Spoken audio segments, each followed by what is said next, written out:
السلام عليكم ورحمة الله تعالى وبركاته داوديال كسو دوادا ورئيسيكان غاركا وانو ليا لنينو مدحوينها جمهورية فدرالكا سوماليا مدني محمد عبد الله محمد فرماجو مدن مدحوينه وكم حسنتا وقتiga كسو دو تلفزيونka qaranka ee Radio Muqdisho su'aashayda koowaad waxay tahay mudane madaxweyne muddo hal sano iyo bar ku dhow ayaad dalka hogaaminaysaa oo aad madaxweyne ka tahay marka aad qiimeyn ku samayso xaaladda wadanka ee guud ahaaneed iyo waxyaabihii qabsoomay maxaad ku tilmaami lahayd bismillaahir rahmaanir rahiim horta waa kaaga mahad celinayaa wareysigan iyo guud ahaan SMTV dadka dhageysta ama dadka fiirsada su'aashaadu waa su'aal wanaagsan xaqiiqatan waa hal sano iyo afar bilood wixii noo qabsoomay waxaan aaminsanahay inay yihiin wax la taaban karo waxaas ugu horeeya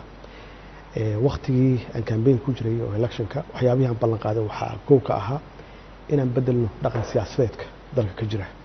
dhaqanka siyaasadda inaan bedelno ay ugu horeyso qofka leaderka ah ama madaxweynaha dalka inuu noqdo qof lagu dayan karo bacdama uu yahay astaantii qaranka waxa ugu horeeya madaxweynaha inaan lagu tilmaamin qabiil inaan lagu tilmaamin inaan koox lagu tilmaamin uu noqdo qof ummadda u dhaxeeya oo runtii tusaale ama calaamad wanaagsan u ah ummadda Soomaaliyeed guud ahaan runtii taasna wax badan yaan ka sameynay oo runtii annaga nooguma tilmaamo xafiiskayga iyo dadka ila shaqeeya inay koox ka tirsan yihiin ama qabiil gaar ah ay yihiin runtiina waa waxyaabaha dalka burburiyey markii madaxda loo asteeyo ama lagu shaabadayo inay qabiil matalan ama qabiil u fadhiyaan meesha in dadkii kale ay ka arkaan inuu yahay madaxweyne ama qof hogaamiye ah aan dadka u dhaxayn tan labaad runtii musuqmaasuqa waa wax meesha ku jira oo hareeyay dhaqanka siyaasadda dalka marka madaxweyne ahaan waxaa la rabaa qofkaasi xafiiskiisa oo dhan inuu hufan yahay oo indhaba ha yaraatee aanan marnaba aan lagu tilmaamin xafiis musuqmaasuq ku shaqeeya ama ku shaqeeya inuu noqon waxaan aaminsanahay isku amaani maayo laakiin xafiiskayga waa ka tilmaaman yahay arintaas aad iyo aad ugu tilmaaman yahay waana ku amaanaya runtii dadka ila shaqeeya oo ay tahay wax hogaanka laga arkay oo aniga laga arkay tan saddexaad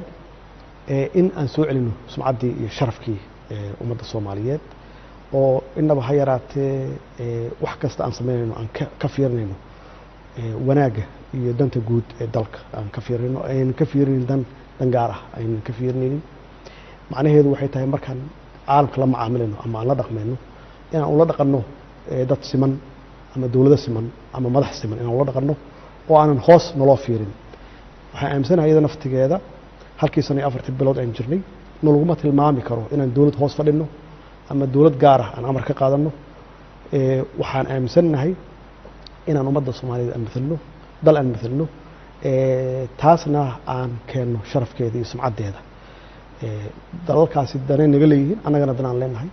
inay danahaas noqdaan dana isu adeegaya aysan noqon mid hal dhinac kaliya u janjeerta aysan noqon saddexdaas arrimood yaa bays u ah wixii intaas ku xiga waxa weeye marka loo fiiriyo siyaasaddeena dibadda sida aan nahay hadda meeshaan adduunka aan ka joogno iyo sumcadda aan leenahay runtii waxaan aaminsanahay mana isku amaanayno in aan keennay dawladdeedu ay keentay ra'iisul wasaarahaygu uu keenay wasiiradiisu ay keeneen magac wanaagsan oo runtii haddii awalna lagu yaqaanay dad hooseeya oo liita in nalaga sheekeeyo oo Soomaaliya qabkeedii iyo sharafkeedii sumcaddeedii aan kor u soo yara qaadnay weli meeshii aan rabnay ma joogno oo runtii dalku 30 sano ku dhawaad wuxuu ku jiray dhibaatooyin fara badan arinta labaad arinta dhaqaalaha markaan ka taabto waxaan ku guuleysanay intii aan joognay waliba bishii aniga iga horeysay oo January ahayd inaan bixino mushahaaradii si joogto ah aan u bixino oo dadka shaqaalaha dawladda u shaqeeya ay helaan mushahaaradooda ay xaq u lahaayeen insha Allah waxaan rajaynaynaa inaan sii wadno waxaa intaas soo hartay World Bank iyo IMF sida ay noo arkaan inaan kor u qaadnay sumcaddii iyo aaminkii caalamku uu naga qabay dhanka maaliyadda taas macnaheedu way tahay inaan nalagu tilmaamo inaan nahay dad hufan dowlad hufan in nalagu tilmaamo transparency inaan nahay oo wax alla waxaan sameynayno ay caddahay inaan waxba aynan qaranaynin waxay keentay in laga hadlo hadda deemankii Soomaaliya lagu lahaa in loo dhaafo waxaa laga hadlaya hadda in macaawin la siiyo ama grant la siiyo oo European Union kana siiyaan World Bank naftigiisu ay siiyaan oo laga hadlayo boqolaal milyan oo dollar laga hadlayo waxaas oo dhan waxay ku yimaadeen waxay tahay habka dhaqaalaha aan u maareyno aan u maamulno runtiina waxa iska leh creditkeeda ra'iisul wasaaraha iyo wasiirkiisa maaliyadda oo runtii SMP-da staff monitoring programka standardkii la rabay gaarsiiyey oo muujiyey annagu inaan nahay dad hufan oo inaba ha yaraatee laalaab iyo wax aanan la garanaynin maaragtay ka shaqeeya aynan ay noo arkaan taasna iyada naftigeeda waxay keentay caalamka guud ahaan inay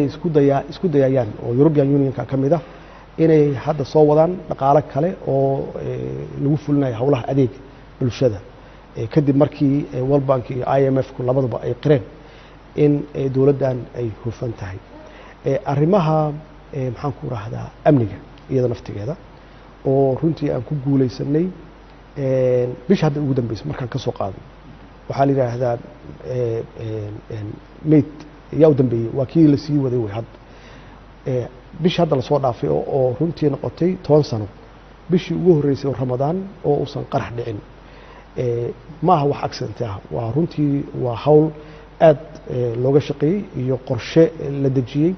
oo aan ku ammaanayo ciidamadeena amniga oo runtii si hufan oo wanaagsan oo karti badan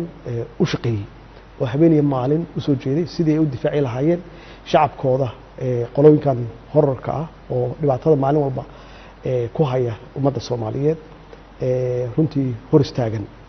waa ku amaanan yihiin waa xaqiiqa dhibaatooyin waa iska jiri karaan caqabado waa iska imaan karaan culaysyo waa jiri karaan oo socodka magaalada shacabku naftigooda waa dulqaateen waa ku mahadsan yihiin inay gacmo buuxda siiyaan oo la shaqeeyaan ciidamada amniga ayna u dulqaataan culeysyadaas faraha badan oo safaradooda iyo haddii qof shaqo aadi lahaa iyo qof maxaan ku raahdaa iskuul aadi lahaa u daaho wax kalena ma aha waxaan ka taxadiraynaa oo aan ka shaqeynaynaa oo aan ku dadaalaynaa sidii usan qaraxyo iyo dhibaato weyn isu dhicin oo dad badan ay ku laacdaan oo hooyadii gurigeeda ka soo baxdo ilmaheeda u shaqo tagaysa ama ilmihii soo baxa oo iskuul aaday ama aabihii ilmihiisa u shaqo tagaya gurigiisa uu guryahooda ugu noqdaan si nabad ah waa dhab weeye oo waxaa laga yaabaa saacado inay jidka ku jiraan waxaase ka muhiimsan ilaahay baa nafta haya inaan taxadarno oo dhiigaasi bilaa macnaha qolooyinka nabadiidka ah qaraxyadan ay ku sameynayaan in laga hortago waayahay mudane madaxweyne dhinaca dib u heshiisiinta haddii aan usoo noqono iyo dadka in la isu raadiyo oo la isu dumo maxaa iyada ka hirgalay iyo sidoo kale haddaan raacsado su-aal kale oo ah dhinaca kaabayaasha dhaqaalaha iyo horumarinta infrastructure-ka dalka in la dhiso oo wax lagu soo kordhiyo xaqiiqatan arrimaha dib u heshiisiinta wax badan yaan aaminsanahay inaan ka qabanay wax badan waa noo harsan yihiin waxa ugu dambeeyey arrimihii gaalkacyo kale labada dhinac waqooyi iyo koonfurta gaalkacyo oo runtii intii aan u dirnay mas-uuliyiinta aan dhexgeynay oo aan u abaabulnay guddi ay qayb ka yihiin salaadiinta iyo dadka mas-uuliyiinta ah oo labada dhinac ah inaba ha yaraat hadda inaysan dhibaato dhicin muddo adigu 6 bilood 7 bilooda aysan dhib dhicin waxaa laga hadlay berdhaweed inay jiraan 2 jid oo muhiim ah oo isku xiri doona Muqdisho iyo Afgooye iyo Muqdisho iyo Jowhar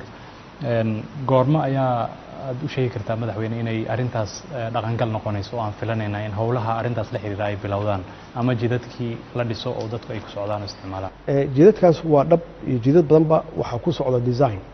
yaa ku socda designkii waa la dhow yahay waa jidka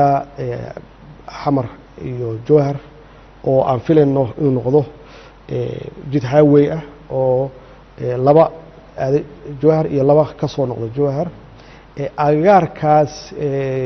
jidka la sameynayana aan adeeggeeno oo adeegii ay u baahnaayeen sidaasoo kale xamar ilaa afgooye iyada naftigeeda qorshaha iyo noogu jirtaa ilaa marka hadduu eebbe yiraahdo marka waxaa intaas soo haray magaalada muqdisho naftigeeda tiyaatarkii waxaan rabnaa inaan dib usoo celinno si fankii iyo suugaantii loo helo hooy ummadda soomaaliyeed ay dib ugu soo noqdaan isbartiibooyinkii sidaasoo kale iyaga naftigooda waxaan qorsheynaynaa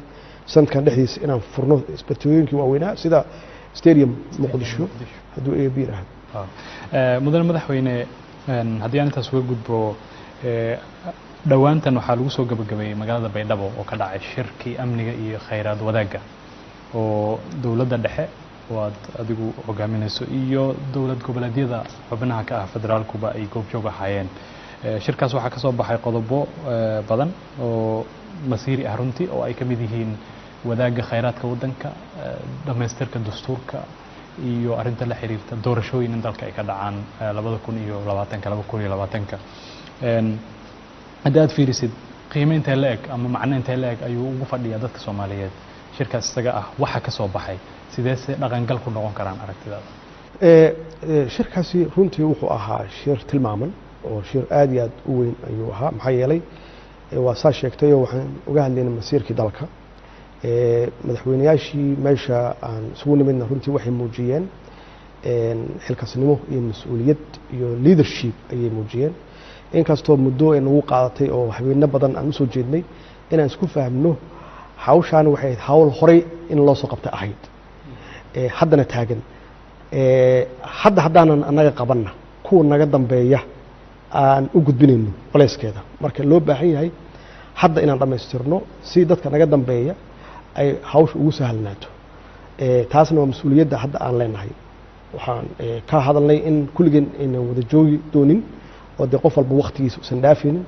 laakiin taariikhda ay noo gelayso inaan sameyno collective maxaa la yihahdaa responsibility aan sameyno oo aan wada qaadano mas-uuliyad wadareed aan wada qaadano oo hadday noqoto arrimaha electionka dalka kaas oo noqon doona mid hal mar keliya wax lagu gaaray uu noqon doono wax runtii ay naga dhaxlaan jiilka soo socda iyo mustaqbalka oo dee nalagu magacaabo la yidhaahdo maalintaas yaa habka qaabka electionka loo sameynayo iyadoosan qofna gaara aysan maslaxad u ahayn oo aan ka fiirinayno danta guud iyo maslaxadda guud waxaa sameeyey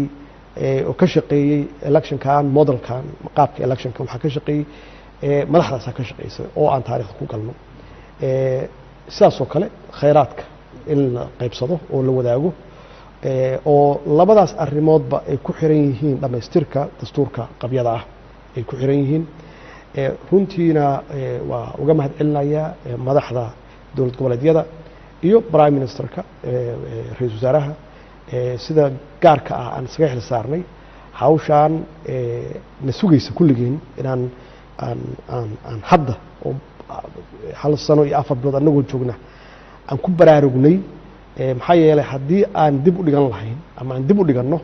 waxaa imaanaysaa dastuurka dhammaystirkiisii qabyada ah inuu dib u dhaco waxaa imaanaysa electionkii naftigiisii in laga hadlo qaabka ku dhici lahaa oo marka waktigeeda la gaaro dowlado shisheeye ee gacmaha iyo ajnabi iyo beesha caalamka gacmaha nala soo galaan oo mas-uuliyaddii annaga naloo xil saaray oo naloo idmaday ummado kale ay masiirkaasi qayb ka noqdaan marka runtii waxay ahayd horumar iyo guul kulligeen noo soo wada hoyatay madaxweyne intii aan shir ku bilaaban waxaa jiray hadallo la isku taagtaagayay iyo kala aragti duwanaansho hogaamiyaasha ama madaxda dowlad goboleedyada qaarkood ay dowladda dhexe dhaliilo usoo jeedinayeen shir xataa waxaa jiray ka horreeyey oo iyagu ay ku qabsadeen baydhabo oo aan dowladda dhexe matalaad xoogan ku lahayn amaysan ka qayb gelin khilaafaadkaas bannaanka usoo baxay oo mar ay dadku u arkayeen inay wiiqi karaan geedi socodka dowladnimada ama ay sidee uga siraad korteen oo ay idinkugu suurto gashay inaad ku xalisaan masala la dhameeyay oo hadda waxaad la dhigi kartaa waa dhamaaday khilaafkaas waxa weeye waxyaabaha naloo doortay yaa waxay tahay inaan dadka siino hoggaan wanaagsan good leadership good leadershipku ma aha wax aniga gaar ahaan ay saaran mas-uuliyiintaasna iyaga naftigoodu qaybtooda leeyihiin marka in aan maslaxadda ummadda Soomaaliyeed iyo danta guud aan ka hormarino wax walba yaan istusnay taasaana runtii keentay in aan iyadoo aan dad badan filaynin inaan ka hormarino maslaxadda shacabka iyo danta guud waxyaabaha yararka ah oo laga yaabo in lagu kala aragto duwan yahay waayahay dhowaan mudan madaxweyne ama toddobaadkanba waxaad dalka yimid oo muqdisho soo booqday ra'iisul wasaaraha Ethiopia Abiy Ahmed oo ka jawaabay casuumaad nolol sheegay inaad adigu markii hore u fidisay waad isku shiraad halkan ku yeelateen dhowr saacadood qaatay kadibna waxa ka soo baxay communique ama bayaan ay ku qornaayeen inaad isla afgarateen arrimo dhowr ah oo ilaa 16 qodob gaaraya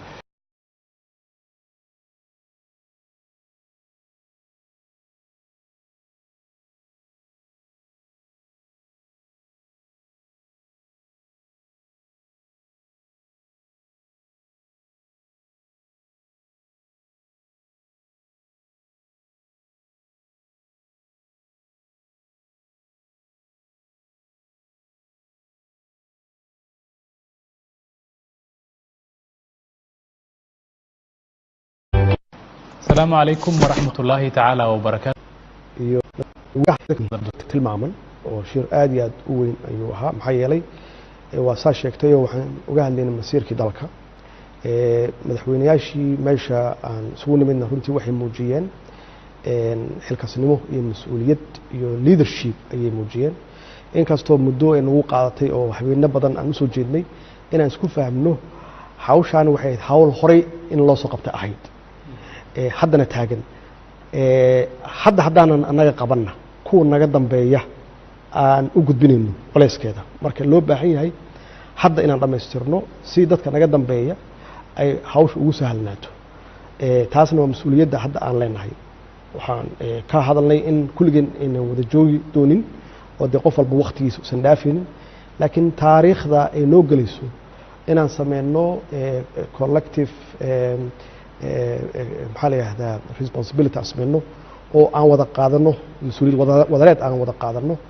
oo hadday noqoto arrimaha electionka dalka kaas oo noqon doona mid hal mar keliya wax lagu gaaray uu noqon doono wax runtii ay naga dhaxlaan jiilka soo socda iyo mustaqbalka oo dee nalagu magacaabo la yidhaahdo maalintaas yaa habka qaabka electionka loo sameynayo iyadoosan qofna gaara aysan maslaxad u ahayn oo aan ka fiirino danta guud iyo maslaxadda guud waxaa sameeyey oo ka shaqeeyey electionkan modelkan qaabka electionka waxaa ka shaqeeyey madaxdaasaa ka shaqeysay oo aan taariikhda ku galno sidaas oo kale khayraadka in la qaybsado oo la wadaago oo labadaas arrimoodba ay ku xiran yihiin dhammaystirka dastuurka qabyada ah ay ku xiran yihiin runtiina waa uga mahad celinayaa madaxda dowlad goboleedyada iyo prime ministerka ra-iisul wasaaraha sida gaarka ah aan isaga xil saarnay hawshaan na sugaysa kulligeen inaan aan hadda oo hal sano iyo 4 bilood annagoo joogna aan ku baraarugnay maxaa yeelay haddii aan dib u dhigan lahayn ama aan dib u dhiganno waxaa imaanaysaa dastuurka dhammaystirkiisii qabyada ah inuu dib u dhaco waxaa imaanaysa electionkii naftigiisii in laga hadlo qaabka ku dhici lahaa oo marka waktigeeda la gaaro dowlado shisheeye ee gacmaha iyo ajnabi iyo beesha caalamka gacmaha nala soo galaan oo mas-uuliyaddii annaga naloo xil saaray oo naloo idmaday ummado kale ay masiirkaasi qayb ka noqdaan marka runtii waxay ahayd horumar iyo guul kulligeen noo soo wada hoyatay madaxweyne intii aan shir ku bilaaban waxaa jiray hadallo la isku taagtaagayay iyo kala aragti duwanaansho hogaamiyaasha ama madaxda dowlad goboleedyada qaarkood ay dowladda dhexe dhaliilo u soo jeedinayeen shir xataa waxaa jiray ka horreeyey oo iyagu ay ku qabsadeen baydhabo oo aan dowladda dhexe matalaad xoogan ku lahayn ama aysan ka qayb gelin khilaafaadkaas bannaanka usoo baxay oo mar ay dadku u arkayeen inay wiiqi karaan geedi socodka dowladnimada ama ay sidee uga siraad korteen oo ay idinku suurta gashay inaad ku xalisaan masala la dhameeyay oo hadda ma waxaad na dhigi kartaa waa dhammaada khilaafkaas waxa weeye waxyaabaha naloo doortay yaa waxay tahay inaan dadka siino hoggaan wanaagsan good leadership good leadershipku ma aha wax aniga gaar ahaan ay saaran mas-uuliyiintaasna iyaga naftigoodu qaybtooda leeyihiin marka in aan maslaxadda ummadda Soomaaliyeed iyo danta guud aan ka hormarino wax walba yaan istusnay taasaana runtii keentay in aan iyadoo aan dad badan filaynin inaan ka hormarino maslaxadda shacabka iyo danta guud waxyaabaha yararka ah oo laga yaabo in lagu kala aragti duwan yahay waayahay dhowaan mudan madaxweyne ama toddobaadkanba waxaad dalka yimid oo muqdisho soo booqday ra'iisul wasaaraha Ethiopia Abiy Ahmed oo ka jawaabaya casuumaad nolol sheegay inaad adigu markii hore u fidisay waad isku shiraad halkan ku yaalateen dhowr saacadood qaatay kadibna waxaa ka soo baxay communique ama bayaan ay ku qornaayeen inaad isla afgarateen arrimo dhowr ah oo ilaa 16 qodob gaaraya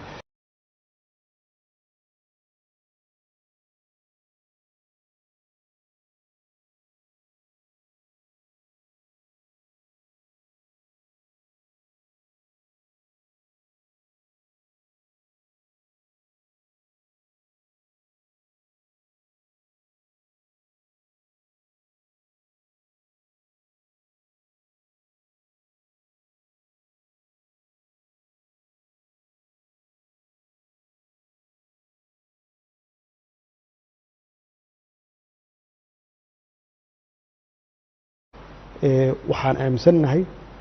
inaan ummadda Soomaaliyeed aan midno dal aan midno taasna aan keeno sharafkeeda iyo sumcadeeda dalalkaasi dana naga leeyihiin annagana danaan leenahay inay danahaas noqdaan dana isu adeegaya aysan noqon mid hal dhinac kaliya u janjarta aysan noqon saddexdaas arrimood yaa bays u ah wixii intaas ku xiga waxa weeye marka loo fiiriyo siyaasaddeena dibadda sida aan nahay hadda meeshaan adduunka aan ka joogno sumcadda aan leenahay runtii waxaan aaminsanahay mana isku ammaanayno in aan keennay dowladdaydu ay keentay ra-iisul wasaarahayga uu keenay wasiiradiisu ay keeneen magac wanaagsan oo runtii haddii awalna lagu yaqaanay dad hooseeya oo liita in nalaga sheekeeyo oo Soomaaliya qabkeedii iyo sharafkeedii iyo sumcaddeedii aan kor u soo yar qaadnay wali meeshii aan rabnimo joogno oo runtii dalku 30 sano ku dhawaad wuxuu ku jiray dhibaatooyin fara badan arinta labaad arinta dhaqaalaha markaan ka taabto waxaan ku guuleysanay intii aan joognay waliba bishii aniga iga horeysay oo January ahayd inaan bixino mushahaaradii si joogto ah aan u bixino oo dadka shaqaalaha dawladda u shaqeeya ay helaan mushahaaradooda ay xaq u lahaayeen إن شاء الله أنا وحن رجينا إن سي ودنا وحين تصاهر تي World Bank IMF سيدا أي نوع أركان إن كرو قادني سمعدي آمنكي عالم كل نجقوي دنك مالية تاس معناه ذو تاي إن نلقط المامو إن نهيدت هالفن دولة هالفن إن نلقط المامو transparency إن نهاي وح سماه إنه عدها إنه وحبا إن قرنين وحي كنتي إن لجها الله هذا دائما كي سماه نقولها إن الله دافع وحلقها الله يهدا إن معاون نرسيه مجران نرسيه أو يوربين يونيو كنسيان وورد بانك ونفتيوس نسيان ولقها الله بقول على مليون أو دولار لقها الله وحصل وحي كوي مادين وحي تاي حبك نقالها عن أمارين عن أماملنا runtiina waxa iska leh creditkeeda ra'iisul wasaaraha iyo wasiirkiisa maaliyadda oo runtii SMP-da staff monitoring programka standardkii la rabay gaarsiiyey oo muujiyey anagu inaan nahay dad hufan oo inaba ha yaraatee laalaab iyo wax aan la garanaynin maaragtay ka shaqeeya ay noo arkaan taasna iyada naftigeeda waxay keentay caalamka guud ahaan inay isku dayayaan oo European Union ka kamida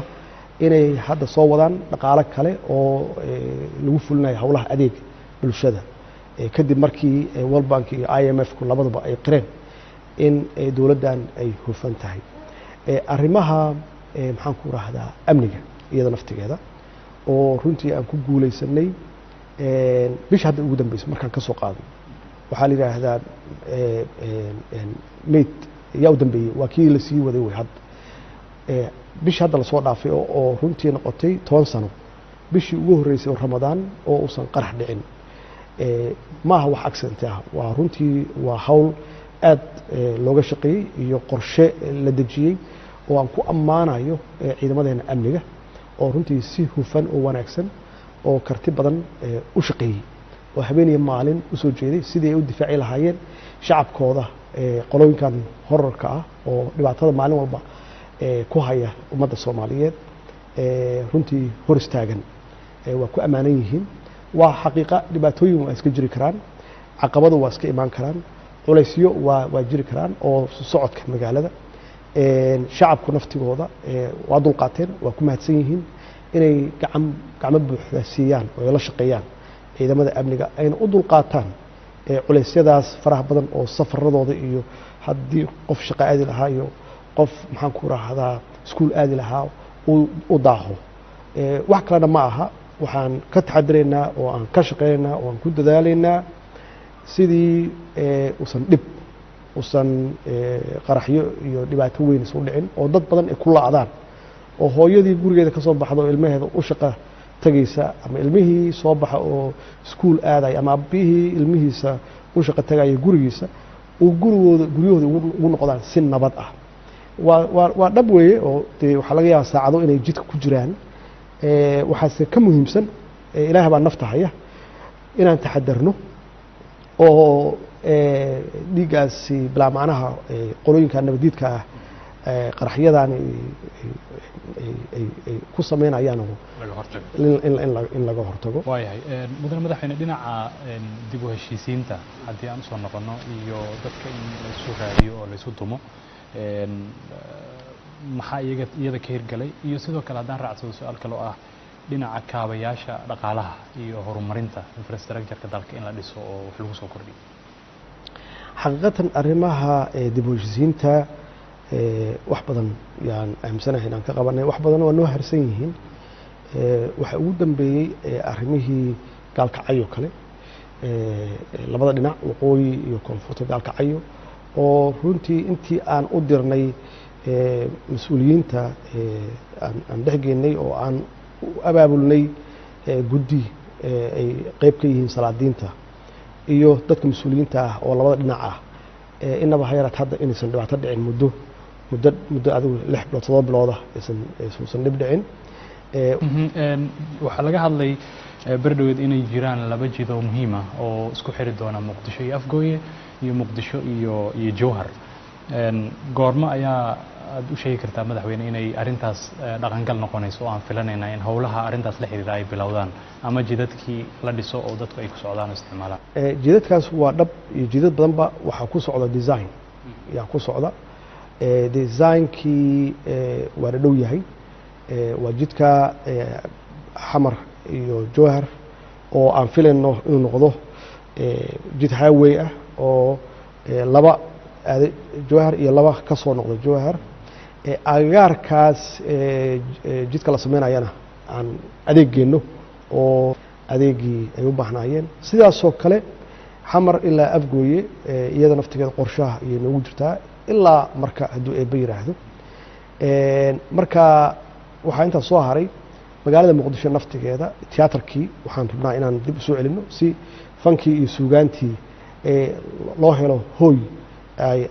ummadda Soomaaliyeed ay dib ugu soo noqdaan isbartiibooyinkii sidaasoo kale iyaga naftigooda waxaan qorsheynaynaa sanadkan dhexdiisa inaan furno isbartiibooyinkii waaweynaa sida stadium muqdisho hadduu eeb yiraahdo mudane madaxweyne haddii aan intaas uga gudbo dhowaantan waxaa lagu soo gabagabeeyey magaalada Baydhabo oo ka dhacay shirkii amniga iyo khayraad wadaagga oo dowladda dhexe waad adigu hogaaminayso iyo dowlad goboleedyada xubnaha ka ah federaalkuba ay goobjoog ahaayeen shirkaas waxaa ka soo baxay qodobo badan oo masiiri ah runtii oo ay ka mid yihiin wadaagga khayraadka waddanka dhamaystirka dastuurka iyo arrinta la xiriirta doorashooyin in dalka ay ka dhacaan 2020 haddii aad fiirisid qiime intee la eg ama macno intee la eg ayuu ugu fadhiyaa dadka Soomaaliyeed shirkaas isaga ah waxa ka soo baxay sidee se dhaqangal ku noqon karaan aragtidaada shirkaasi runtii wuxuu ahaa shir tilmaaman oo shir aad iyo aad u weyn ayuu ahaa maxaa yeelay waa saa sheegtay oo waxaan uga hadlaynay masiirkii dalka madaxweynayaashii meesha aan isugu nimidna runtii waxay muujiyeen xilkasnimo iyo mas-uuliyad iyo leadership ayay muujiyeen inkastoo muddo ay nagu qaadatay oo habeeno badan aan usoo jeednay inaan isku fahmno hawshaan waxay hawl horey in loo soo qabtay ahayd haddana taagan haddaanan annaga qabanna kuwa naga dambeeya aan u gudbinayno colayskeeda marka loo baahan yahay hadda inaan dhammaystirno si dadka naga dambeeya ay hawsha ugu sahlanaato taasna waa mas-uuliyadda hadda aan leenahay waxaan ka hadalnay in kulligeen aynan wada joogi doonin oo dee qof walba waktigiisa usan dhaafinin laakiin taariikhda ay noo gelayso inaan sameyno collective maxaa la yihahdaa responsibility aan sameyno oo aan wada qaadano mas-uuliyad wadareed aan wada qaadano oo hadday noqoto arrimaha electionka dalka kaas oo noqon doona mid hal mar keliya wax lagu gaaray uu noqon doono wax runtii naga dhaxlaan jiilka soo socda iyo mustaqbalka oo dee nalagu magacaabo la yidhaahdo maalintaas yaa habka qaabka electionka loo sameynayo iyadoosan qofna gaara aysan maslaxad u ahayn oo aan ka fiirinayno danta guud iyo maslaxadda guud waxaa sameeyey oo ka shaqeeyey electionkan modelkan qaabka electionka waxaa ka shaqeeyey madaxdaasaa ka shaqeysay oo aan taariikhda ku galno sidaas oo kale khayraadka in la qaybsado oo la wadaago oo labadaas arrimoodba ay ku xiran yihiin dhammaystirka dastuurka qabyada ah ay ku xiran yihiin runtiina waa uga mahad celinayaa madaxda dowlad goboleedyada iyo prime ministerka ra-iisul wasaaraha sida gaarka ah aan isaga xil saarnay hawshaan na sugaysa kulligeen inaan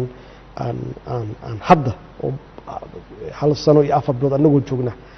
aan ku baraarugnay maxaa yeelay haddii aan dib u dhigan lahayn ama aan dib u dhiganno waxay imaanaysaa dastuurka dhammaystirkiisii qabyada ah inuu dib u dhaco waxaa imaanaysa electionkii naftigiisii in laga hadlo qaabka ku dhici lahaa oo marka waktigeeda la gaaro dowlada shisheeye ee gacmaha iyo ajnabi iyo beesha caalamka gacmaha nala soo galaan oo mas-uuliyaddii annaga naloo xil saaray oo naloo idmaday ummado kale ay masiirkaasi qayb ka noqdaan marka runtii waxay ahayd horumar iyo guul kulligeen noo soo wada hoyatay madaxweyne intii aan shir ku bilaaban waxaa jiray hadallo la isku taagtaagayay iyo kala aragti duwanaansho hogaamiyaasha ama madaxda dowlad goboleedyada qaarkood ay dowladda dhexe dhaliilo u soo jeedinayeen shir xataa waxaa jiray ka horreeyey oo iyagu ay ku qabsadeen baydhabo oo aan dowladda dhexe matalaad xoogan ku lahayn ama aysan ka qayb gelin khilaafaadkaas bannaanka usoo baxay oo mar ay dadku u arkayeen inay wiiqi karaan geedi socodka dowladnimada ama ay sidee uga siraad korteen oo ay idinkugu suurto gashay inaad ku xalisaan mase la dhameeyey oo hadda ma waxaad na dhihi kartaa waa dhammaaday khilaafkaas waxaa weeye waxyaabaha naloo doortay yaa waxay tahay inaan dadka siino hoggaan wanaagsan good leadership good leadershipku ma aha wax aniga gaar ahaan ii saaran mas-uuliyiintaasna iyaga naftigoodu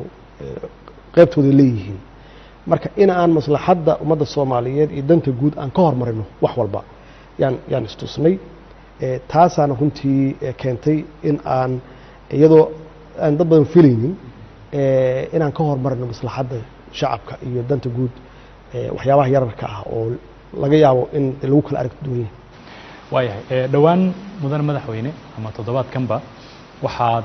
dalka yimid oo muqdisho soo booqday ra-iisul wasaaraha Ethiopia Abiy Ahmed oo ka jawaabaya casuumaad nolol sheegay inaad adigu markii hore u fidisay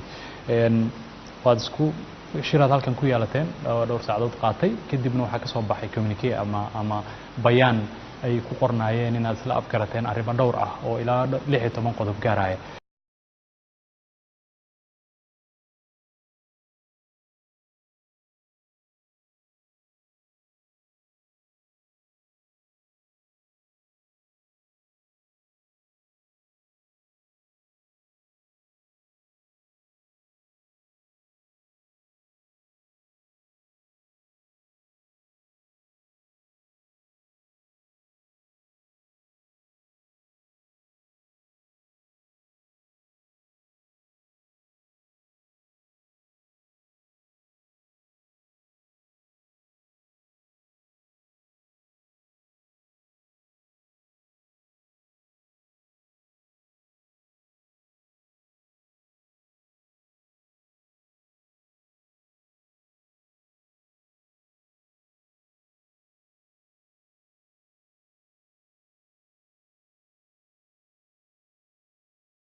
السلام عليكم ورحمة الله تعالى وبركاته داوديال كسو دوادا ورئيسيغان غاركا وانو لا يلانينو مدحوينها جمهورية فدرالكا سوماليا مدني محمد عبد الله محمد فرماجو